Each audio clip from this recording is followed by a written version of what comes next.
नमस्कार फ्रेंड्स इस वीडियो में ये प्रैक्टिस सेट एयरफोर्स का फोर्थ है। ठीक है, इससे पहले मैं 3 प्रैक्टिस सेट अपलोड कर चुका हूँ और आपको इस चैनल पर फिजिक्स और इंग्लिश की practice set back to back कराए जा रहे हैं। तो आप चैनल को सब्सक्राइब करें, बेल आइकन को प्रेस करें और चलिए शुरू करते हैं। तो पहला क्वेश्चन क्या है? पहला क्वेश्चन है choose the correct form verb fill in the blanks. आपको इसमें वर्ब भरनी है। ठीक है, जो ब्लैंक दिया है तो आपको इसमें वर्ब भरनी है। तो पहला क्वेश्चन क्या है? The teacher said that the earth dot dot round the sun. तो आपको इसमें से 4 ऑप्शन है आपके पास और आपके पास 5 सेकंड है। आप लोग सोच लीजिए और आप लोग मेरे साथ मिलाते जाइए कि और बाद में ये भी बताना है कमेंट बॉक्स में कि आपने 20 में से कितना स्कोर किया है। ठीक है, इस वीडियो में 20 क्वेश्चन लिया है जैसे कि एयरफोर्स में पूछा जाता है। तो इसका जो राइट ऑप्शन जो होगा ऑप्शन डी इज़ करेक्ट। ठीक है, मूव्स, क्योंकि ये the earth moves the around the sun, ये एक यूनिवर्सल ट्रूथ है। ठीक है, ये एक सच्चाई है। ठीक है, तो सच्चाई हमेशा जब कोई यूनिवर्सल ट्रूथ होता है तो ये प्रेजेंट इंडेफिनिट में आता है। ठीक है, तो इसका हिंदी में मतलब क्या होगा कि टीचर ने कहा पृथ्वी सूर्य के चारों ओर घूमती है। ठीक है, अगला प्रश्न देखते हैं। अगला क्वेश्चन है Abdul blank to be a doctor. तो आपके पास 5 सेकंड है, आप लोग सोच लीजिए।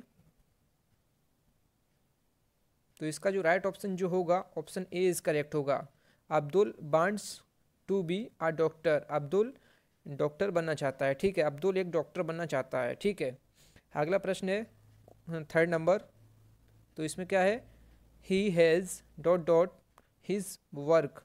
तो आपको 4 ऑप्शन है आपके पास और आपके पास सोच लीजिए, आपके पास समय है। तो इसका जो राइट ऑप्शन जो होगा इसका होगा ऑप्शन बी इज़ करेक्ट। ठीक है, क्योंकि ही हैज़, जब हैज़ आया है तो ये हैज़ आता है प्रेजेंट परफेक्ट में। ठीक है, और एक ही ये सिंगुलर है इसलिए यहाँ पे हैज़ आया है। अगर यहाँ पे यू होता है, यहाँ पे यू होता तो यहाँ पे हैव हो जाता। ठीक है, और इसके बाद जो वर्ब आती है ये आती है 3rd फॉर्म बी3। तो बी3 कौन सी है? फिनिश्ड एक 3rd फॉर्म है। तो इसका बी ऑप्शन इज करेक्ट होगा। अगला प्रश्न देखते हैं। अगला प्रश्न है choose the one word substitution. ठीक है, तो इसमें आपको वन वर्ड सब्सटीट्यूशन बताने हैं। A person who is always hopeful and looks upon the brighter side of thing. मतलब कि जो आप लोग सोच लीजिए पहले, उसके बाद मैं बताता हूँ। ठीक है, तो इसका जो राइट ऑप्शन जो होगा ऑप्टिमिस्ट, मतलब जो पॉजिटिव मतलब सोचता है, जो पॉजिटिव सोचता है उसको कहते हैं ऑप्टिमिस्ट, मतलब आशावादी। और ऑप्शन ए में क्या है? फ्लरिस्ट। फ्लरिस्ट क्या होता है? जो फूल वाला होता है, फ्लरिस्ट को उसको कहते हैं फूल वाला। और आर्टिस्ट किसको कहते हैं? जो कलाकार होता है उसको हम कहते हैं आर्टिस्ट। और थीस्ट कौन होता है? जो आस्तिक होता है, जो भगवान पे विश्वास करता है, वो होता है थीस्ट। और अथीस्ट कौन सा होता है? अगर ए लगा देंगे इसके आगे हम, थीस्ट के आगे, तो अथीस्ट हो जाएगा, मतलब जो भगवान को नहीं मानता है, नास्तिक हो जाएगा वो। ठीक है, और ऑप्शन जो सी में है इसका मतलब होता है जो आस्तिक होता है, मतलब जो भगवान पे विश्वास रखता है। ठीक है, अगला देखते हैं। इन एबिलिटी ऑफ टू स्लीप, मतलब जो नींद की जो एबिलिटी है तो इसको क्या कहते हैं? तो इसका जो राइट ऑप्शन जो होगा इंसोम्निया, मतलब अनिद्रा। ठीक है, और ऑप्शन ए में है जो हिस्ट्रिया। हिस्ट्रिया का मतलब होता है जो मिर्गी या गुलमबायु होता है, इसका मतलब। ठीक है, और ऑप्शन सी में जो है एफेजिया। एफेजिया का मतलब होता है बोलती बंद होना। ठीक है, बोलती बंद होना ऑप्शन सी में दिया है, इसका मतलब होता है एफेजिया। और एमनेजिया क्या होता है? एमनेजिया होता है भूलने की बीमारी। जो अभी एक मूवी आई थी उरी द सर्जिकल स्ट्राइक, जो उरी द सर्जिकल स्ट्राइक थी, जो उसमें कमांडर था, मेन कमांडर, उसकी माँ को भूलने की बीमारी थी। ठीक है, तो वो उसकी माँ क्या थी? एमनेजिया था उसको, जो भूलने की बीमारी, उसको माँ खो जाती थी। ठीक है, अगला देखते हैं 6 नंबर। Antonym of acknowledge. तो एक्नॉलेज का मतलब होता है स्वीकार करना। ठीक है, तो आप लोग सोच लीजिए इसमें से क्या हो सकता है। तो इसका जो राइट ऑप्शन जो होगा ऑप्शन डी इज़ करेक्ट होगा। इसका मतलब होता है रिफ्यूज़ का मतलब इनकार करना होता है, और इसका मतलब स्वीकार करना। तो इसका जो अपोजिट होगा, विलोम शब्द होगा, ये होगा रिफ्यूज़। और ऑप्शन जो ए में है रिसीव करना मतलब प्राप्त करना। ठीक है, और रिलीज़ करना मतलब छोड़ देना किसी को। एक्सेप्ट करना मतलब स्वीकार करना, ये इसका सिनोनियम हो जाएगा। ठीक है, और जो एंटोनियम पूछा है इसमें तो ऑप्शन डी इज़ करेक्ट होगा, refuse. Option D is correct, refuse. ठीक है, अगला प्रश्न देखते हैं। अगला प्रश्न है सिनोनिम ऑफ कॉन्क्रीट। कॉन्क्रीट का मतलब क्या होता है, आप लोग सोच लीजिए और आप लोग टिक जरूर लगा लीजिए कि चार में से कौन सा सही हो सकता है। तो कॉन्क्रीट का मतलब होता है सॉलिड, तो ऑप्शन सी इज़ करेक्ट हो जाएगा। और ऑप्शन जो ए में है सब्सटेंस, तो सब्सटेंस का मतलब क्या होता है, इसका मतलब होता है पदार्थ। ठीक है, और ऑब्जेक्ट का मतलब वस्तु, और एब्स्ट्रैक्ट का मतलब क्या होता है, एब्स्ट्रैक्ट का मतलब होता है संक्षिप्त, मतलब किसी चीज़ का मतलब जो सार होता है उसको कहते हैं। ठीक है, एब्स्ट्रैक्ट। अगला देखते हैं क्वेश्चन नंबर 8। इसमें pick up the correct indirect narration बताना है, मतलब जो चार ऑप्शन है तो इसमें से आपको जो मतलब जो सही है वो आपको टिक लगाना है। ठीक है, तो आपके पास 5 सेकंड है, आप लोग सोच लीजिए पहले। तो इसका जो कैसे बनेगा, ठीक है, इसमें देखो दे सेड वेन, वेन आया है। ठीक है, आई हैव तो इसमें नहीं आ सकता है,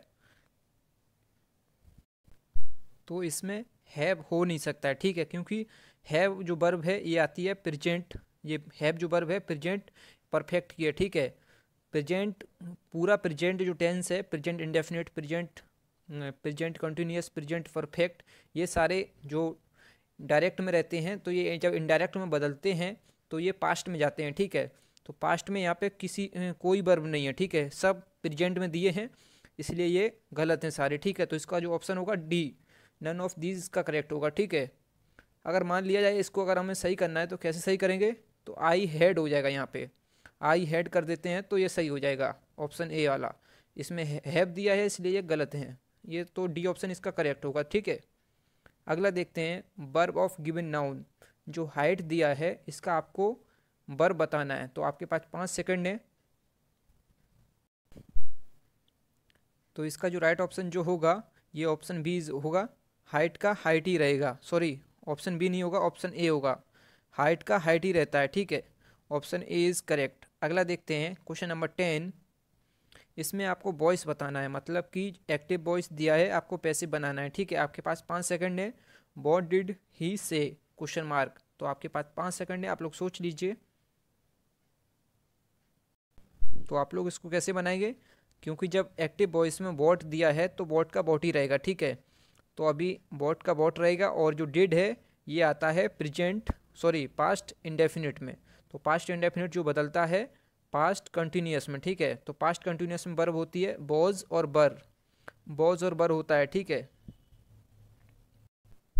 और फिर उसके बाद हमेशा पैसिव वॉइस में थर्ड फॉर्म आती है। ठीक है, बी3 आती है, तो सेड टू हिम, ही का हिम हो जाएगा। ठीक है, तो बी ऑप्शन इज करेक्ट होगा। आप लोग कमेंट बॉक्स में ज़रूर बताएं कि आपने कितना स्कोर किया है। ठीक है, अगला देखते हैं क्वेश्चन नंबर 11।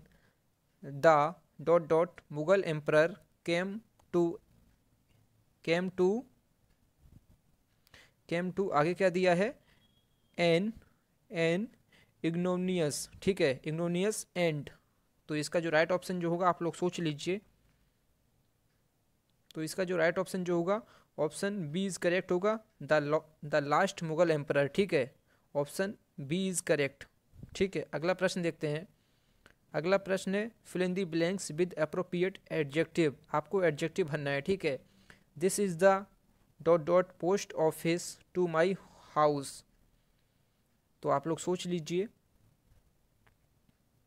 तो इसका जो राइट ऑप्शन जो होगा नियरेस्ट होगा, this is the nearest post office to my house, मतलब जो ये जो मेरा घर है ये नज़दीक पोस्ट ऑफिस के नज़दीक है। ठीक है, अगला प्रश्न देखते हैं। अगला प्रश्न है fill in the blanks with suitable words, तो all is well that dot dot well, तो आपके पास 5 सेकंड है, आप लोग सोच लीजिए। तो इसका जो राइट ऑप्शन जो होगा ये ऑप्शन बी होगा, all is well that ends well, मतलब अंत भला तो सब भला, अंत भला तो सब भला, इसका मतलब हो जाएगा। ठीक है, तो ऑप्शन जो बी है इस करेक्ट होगा, एकदम मतलब इससे करेक्ट निकल रहा है, अंत भला तो सब भला। ठीक है, अगला प्रश्न देखते हैं क्वेश्चन नंबर 14। इसमें आपको क्या बताना है, इसमें आपको ये 4 ऑप्शन दिए, इसमें से भरना है। ठीक है, ही is man of dot dot. ठीक है, आपको प्रिंसिपल, प्रिंसिपल और प्रीच्ड और परफेक्ट आपको भरना है। ठीक है, प्रीचिंग परफेक्ट, तो आपके पास 5 सेकंड है, आप लोग सोच लीजिए। तो ऑप्शन ए इज़ करेक्ट होगा। He is man of principle, मतलब वह प्रिंसिपल का आदमी है, ठीक है, इसका मतलब हो जाएगा। तो मतलब के हिसाब से प्रिंसिपल एकदम करेक्ट है। और जो प्रिंसिपल है इसका मतलब क्या होता है, इसका मतलब होता है सिद्धांत, ठीक है, इसका मतलब होता है सिद्धांत, ठीक है। और ऑप्शन ऑप्शन सी में दिया है प्रीचिंग, इसका मतलब होता है उपदेश, इसका मतलब उपदेश। और ऑप्शन जो डी में दिया है इसका मतलब परफेक्ट, मतलब किसी चीज़ में कोई परफेक्ट है, ठीक है। अगला देखते हैं 15 number, please verify blank before issue.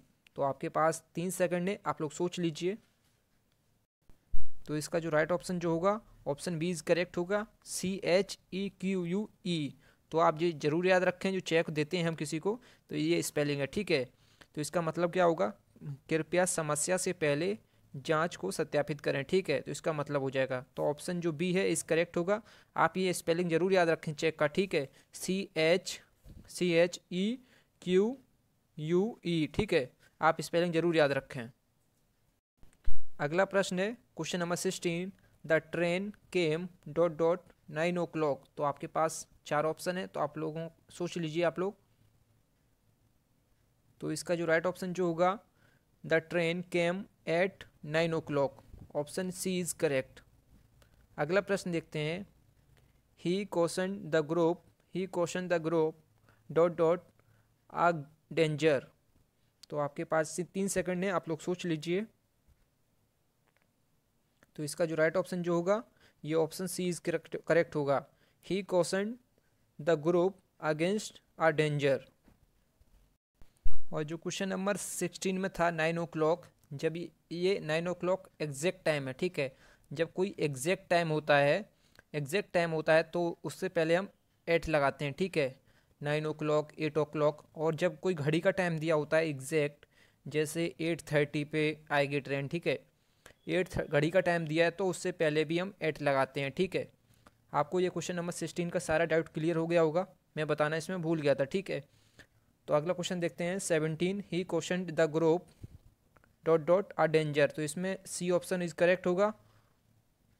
तो जो वर्ड है क्वेश्चन, जो क्वेश्चन मतलब होता है सतर्क करना, ठीक है, सावधान करना। तो इसके बाद हमेशा जो प्रपोजिशन आता है ये हमेशा अगेंस्ट आता है। तो आप लोग ये जरूर याद रखें, ठीक है, ये पेपर में बन जाती है जो फिक्स प्रपोजिशन होती हैं, तो क्वेश्चन के बाद हमेशा अगेंस्ट आती है, ठीक है। अगला देखते हैं 18 number, no money blank been spent so far. तो आपके पास 5 सेकंड है, आप लोग सोच लीजिए।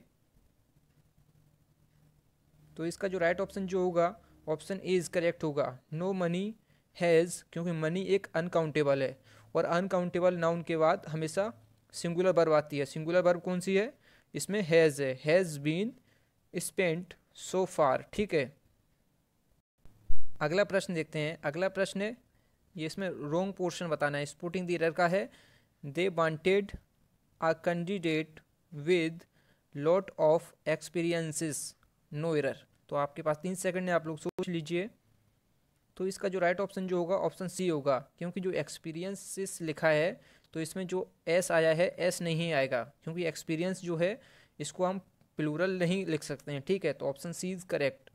अगला देखते हैं, mister Mishra with his wife and children were present at the station, no error. तो आपके पास 5 सेकंड है, आप लोग सोच लीजिए।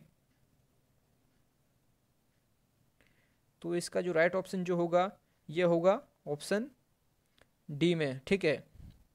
जो यहाँ पे आया है वर की जगह आएगा बॉज।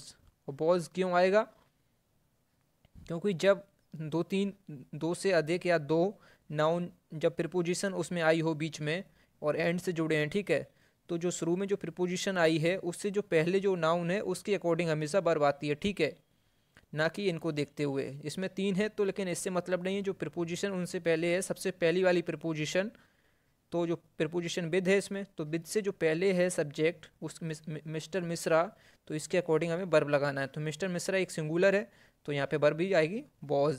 थैंक यू फ्रेंड्स, अगर वीडियो पसंद आई है तो लाइक ज़रूर करें। अगर चैनल पे पहली बार विजिट किए हैं तो चैनल को सब्सक्राइब करें, बेल आइकन को प्रेस करें। अगर आपने मेरे 3 वीडियो नहीं देखे हैं और फिजिक्स के भी मैं अपलोड करता हूँ इस चैनल पे, तो आपने वो वीडियो नहीं देखे हैं तो आप ज़रूर देखें, डिस्क्रिप्शन में उसका लिंक मिल जाएगा। ठीक है, थैंक यू फ्रेंड्स, जय हिंद, वंदे मातरम।